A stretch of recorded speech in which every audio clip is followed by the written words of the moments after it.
আসসালামু আলাইকুম ভাই কি টিভি নতুন একটি ভিডিওতে সবাইকে স্বাগতম। আলহামদুলিল্লাহ আমাদের জমিতে কেরালা জাতের সিম রোপণ করলাম। কিভাবে রোপণ করি আপনাদেরকে সম্পূর্ণ ভিডিওতে দেখানোর চেষ্টা করব। আপনারা সম্পূর্ণ ভিডিওটি না টানে দেখতে থাকেন। আসলে যে সিমটা আমি রোপণ করব এটা আমাদের এদিকে কোনো সময় করা হয় না, কেউই করছে না, কারণ এটা নতুন একটি জাত।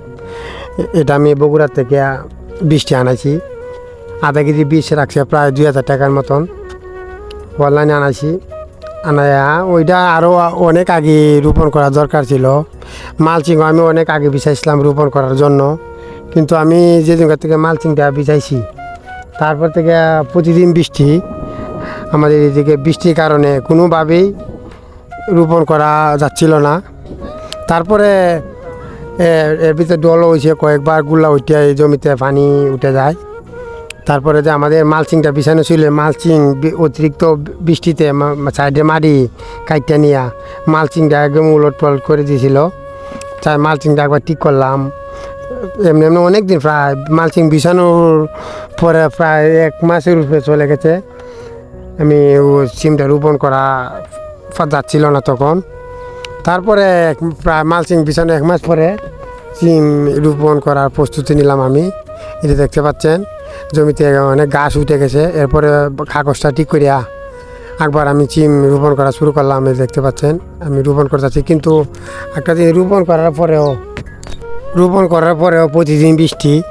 আসলে কি বলবো, এবার আমাদের কৃষকদের কৃষিকাজ করাটা খুব কষ্ট হয়ে যাচ্ছে।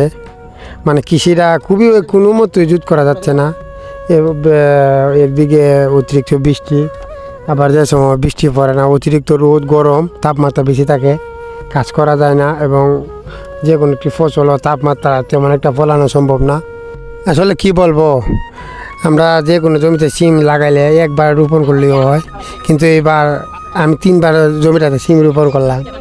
সব গাছ উঠে না বৃষ্টির কারণে, অতিরিক্ত বৃষ্টির কারণে সব গাছ উঠানো সম্ভব না, উঠে না, কোনো মতে উঠে না। তারপরে বাধ্য হয়ে আমি টুঙ্গাইনে চারা করলাম বাড়িতে। এটা দেখতে পাচ্ছেন আমি চারা করতেছি, চারা করে তারপর চারা মাশাআল্লাহ চারাগুলো অনেক সুন্দর হয়েছে।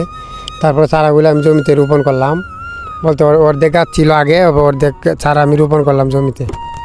যাই হোক, চারা রোপণ করে আমি জমিটাতে একদম প্রত্যেকটা গাছ সম্পূর্ণ করলাম, কারণ কারণ গাছ উঠানো সম্ভব ছিল না। যাই হোক, আল্লাহ পাক জানে কীরকম ফলন হবে জানি না।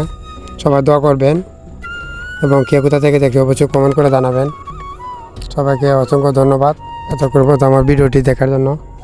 আসসালামু আলাইকুম ওয়া রাহমাতুল্লাহি ওয়া বারাকাতুহু।